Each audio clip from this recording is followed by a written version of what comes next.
যে বাক্সটা দেখে এটা কেমন কেমন ঠেকছে না, যেন এটা অন্য কিছুর বাক্স বলে মনে হচ্ছে না। অনেকবার মনে হতে পারে বুট আবার আজকাল এই সব বার করছে। নজরের আর দোষ কি বলুন, জিনিস দুটো তো এই ছোট্ট ছোট্ট, চোখের সামনে এত বড় জিনিস দেখলে ছোট জিনিসে তো নজর এড়িয়ে যাবেই। যাই হোক, মানস চক্ষু দিয়ে তো অনেক ভাবনা স্বপ্ন হলো, এবার চলুন আনবক্সিং করে দেখি চর্মচক্ষু কি দেখতে পায়। নমস্কার, আমি সুরজিৎ। আজকের ভিডিও খুব সংক্ষিপ্ত, তাই দ্রুত বলে নিই। ভিডিও ভালো লাগলে লাইক করবেন, বন্ধুদের সঙ্গে শেয়ার করবেন, কমেন্ট সেকশানে আপনাদের অনুভূতি জানাবেন এবং চ্যানেলটা যদি এখনও সাবস্ক্রাইব না করে থাকেন অবশ্যই সাবস্ক্রাইব করবেন।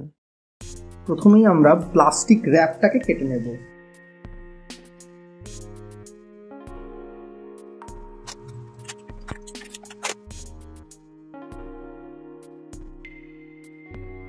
বাক্সের দুদিকে এর কি ফিচারগুলো আমরা পেয়ে যাব, এগুলো নিয়ে আমরা পরবর্তীকালে বিস্তারিত আলোচনায় যাব।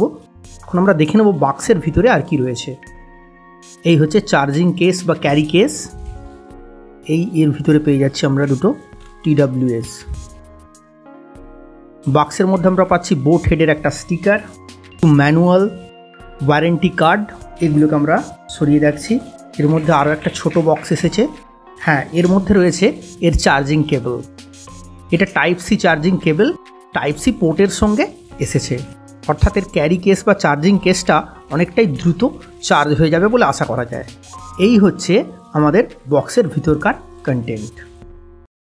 এটাতে রয়েছে ব্লুটুথ 5.0 কানেক্টিভিটি সাপোর্ট, যার রেঞ্জ 10 মিটারের কাছাকাছি। আমি একদম প্রথমে এটাকে মোবাইলে কানেক্ট না করে আমার ল্যাপটপের সঙ্গে কানেক্ট করেছিলাম। খুব মসৃণভাবেই পেয়ার হয়ে গিয়েছিল এবং কানেক্টিভিটিতেও কোনো সমস্যা দেখেনি। রেঞ্জের ক্ষেত্রে যেটা লক্ষ্য করেছি, মাঝখানে পার্টিশন ওয়ালের মতো কোনো বড়সড় বাধা না এসে পড়লে এটা মোটামুটি 8-10 মিটার রেঞ্জে ভালোই কাজ করে। বোট এয়ারডপস 131-এ ইউজ করেছে instant wake up and pair, অর্থাৎ আপনি একবার ডিভাইসের সঙ্গে পেয়ার করে ফেলার পর যখনই এর ক্যারি কেসের ঢাকনাটা খুলবেন তখনই সঙ্গে সঙ্গে কিন্তু এটা ইনস্ট্যান্ট অটোমেটিক কানেক্ট হয়ে যাবে আপনার ডিভাইসের সঙ্গে।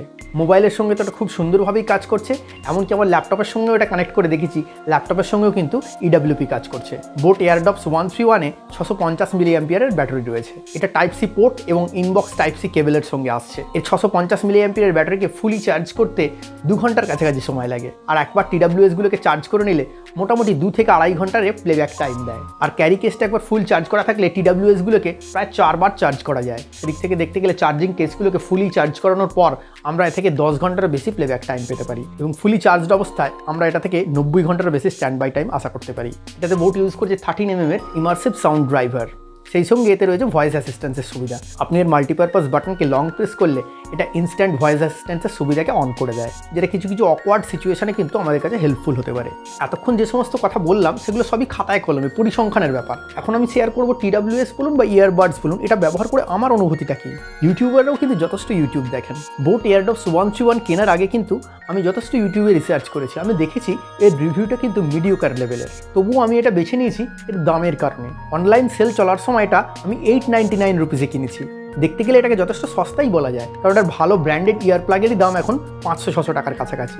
বক্সের MRP দেখবেন 2990 টাকা, কিন্তু কোম্পানি যখন প্রথম এটা বাজারে আনে অনলাইনে আমি বিক্রি হতে দেখেছি এটাকে 1799 টাকায়। পরবর্তীকালে বেশ কিছুদিন যাওয়ার পর আমি বেশিরভাগ ক্ষেত্রেই দেখেছি যখন সেল চলে না তখন এটা 1299 টাকায় বিক্রি হয়। আমি একটু আগেই বলছিলাম যে আমি প্রোডাক্টটা কেনার আগে এর যে রিভিউগুলো দেখেছিলাম সেগুলো প্রত্যেকটাই কিন্তু মাঝারি মানের রিভিউ দেওয়া হয়েছে। বলা হয়েছে যে এতে নয়েজ ক্যান্সেলেশনের সুবিধা নেই। হ্যাঁ, এটা ঠিকই। এখন মানুষ ওয়্যারলেস ইয়ারফোন কখন ব্যবহার করে? যখন তারা বেশি বাইরে ঘোরাঘুরি করতে চায়। এখন বাইরে ঘোরাঘুরির ক্ষেত্রে বাইরের যে নয়েজ সেটাকে ক্যান্সেল করতে না পারলে কিন্তু টেলিফোনের সময়, ফোনে কথাবার্তা বলার সময় কিন্তু বেশ অসুবিধে হবে।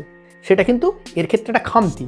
এর আরও একটা বড় খামতির জায়গা হলো এটা কিন্তু সোয়েট বা স্প্ল্যাশ রেজিস্ট্যান্ট নয়, অর্থাৎ বৃষ্টির জলের ছিটে বা আপনার ঘাম কিন্তু এর ভেতরে ঢুকে গেলে কিন্তু এটা নষ্ট হয়ে যেতে পারে।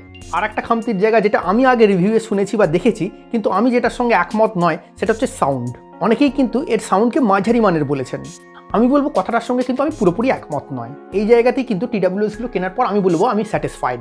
এতে থাম্পিং বা পাঞ্চি বাস হয়তো নেই, কিন্তু এতে বাস কিন্তু যথেষ্ট রয়েছে। এতে কিন্তু অনেক ব্যালেন্সড সাউন্ড আপনি পাবেন। এর হাইজ অ্যান্ড লোজ এবং মিড টোনগুলো কিন্তু সুন্দরভাবে বুঝতে পারা যাচ্ছে। একদম সহজ করে যদি আমি বলি, দেখবেন অনেক গান বা মুভিতে এমন অনেক সাউন্ড থাকে, সূক্ষ্ম সাউন্ড, যেটাকে কিন্তু আপনি বাইরে সাউন্ড বক্সে শুনলে বুঝতে পারবেন না। সেটা কিন্তু আপনি এই TWS-গুলো ব্যবহার করলে অনুভব করতে পারবেন। যে জায়গা থেকে কিন্তু এই TWS-গুলোর সাউন্ডকে আমি কখনোই খারাপ বলবো না। দেখুন এর পিছনে আমরা কত খরচ করেছি, 900 টাকা। যদি আমরা এর সঙ্গে 3000 টাকা বা 4000 টাকা দামের TWS এর তুলনা করি তাহলে তো চলবে না। ডেফিনেটলি তার সাউন্ডটা অনেকটা তুলনামূলকভাবে বেটার হবে। আমি এর ব্যাটারি ব্যাকআপ দেখেছি, যথেষ্ট স্যাটিসফ্যাক্টরি। এর সুন্দর স্লিক এরগোনমিক ডিজাইনের জন্য এটা বহুক্ষণ ধরে কানে লাগিয়ে রাখলেও কিন্তু কোনো ব্যথা করে না। আমি একটা না এটাকে 3 ঘন্টার বেশি সময় ধরে কানে লাগিয়ে রেখে দেখেছি, কোনো রকম ব্যথা করে না বা অস্বস্তি বোধ হয় না। এর ডিজাইনের জন্য এটা কানে লাগিয়ে রেখে আপনি হাঁটা চলা বা দৌড়াদৌড়ি করলেও কিন্তু খুলে পড়ে যাওয়ার ভয় লাগে না। আমরা এখন এটা পরীক্ষা করে দেখব যে কতটা ধকল সহ্য করতে পারে।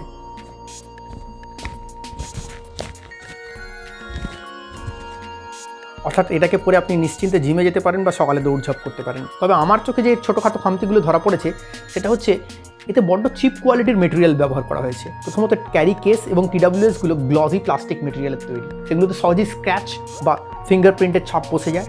দেখলে মনে হতে পারে খুব সহজেই নষ্ট হয়ে যাবে। এর সঙ্গে যে টাইপ সি চার্জিং কেবলটা দেওয়া হয়েছে তার কোয়ালিটি এতটাই চিপ যে আমার মনে হয়েছে এই ধরনের কোয়ালিটির কেবল আমরা চাইনিজ খেলনার সঙ্গে পেয়ে থাকি। কোম্পানি এই জায়গাটা কিন্তু আরেকটু উন্নতি করতে পারতো। আর একটা ছোটো খামতির জায়গা যেটা আমার নজরে এসেছে, সেটা মেবি আমার ইউনিটটার ক্ষেত্রে সমস্যা হতে পারে। সেটা হলো আমি যখন এটা ল্যাপটপের সঙ্গে কানেক্ট করে ইউটিউবে গান শুনছিলাম তখন দেখেছি মাঝে মধ্যে কয়েক সেকেন্ড করে পজ হয়েছে। সেটা বড়জোর 1 সেকেন্ডের জন্য পজ হয়েছে, কিন্তু আমি দেখেছি এটা মাঝে মাঝে কিন্তু হচ্ছে। আপনাদের কারো কাছে বোট এয়ারডপস 131 থাকলে এই সমস্যাটা ফেস করেছেন কিনা কমেন্ট করে জানাবেন। যাই হোক, ওভারঅল সব দিক বিবেচনা করার পর আমাকে যদি জিজ্ঞেস করা হয় যে এক কথায় বলুন যে এই TWSটা কেনা উচিত কিনা, আমি বলবো 900 থেকে 1300 টাকা এই যে প্রাইস পয়েন্টটা, এর মধ্যে যদি এর দাম থাকে তাহলে আমি বলবো নিঃসন্দেহে এটা কিন্তু কেনা যেতে পারে। তাহলে এটা কিন্তু ভ্যালু ফর মানি হবে, তার কারণ এই প্রাইস রেঞ্জের মধ্যে কিন্তু এটা যথেষ্ট ভালো আউটপুট দেয়। আজকের সংক্ষিপ্ত ভিডিও এখানেই শেষ করছি। যাই হোক, ভালো লাগলে লাইক করবেন, কমেন্ট করবেন, চ্যানেলটা এখনও সাবস্ক্রাইব না করে থাকলে সাবস্ক্রাইব করবেন। এন্ড স্ক্রিনে আমাদের অন্য দুটো ভিডিও দেওয়া রইল, আগে দেখে না থাকলে দেখে নেবেন।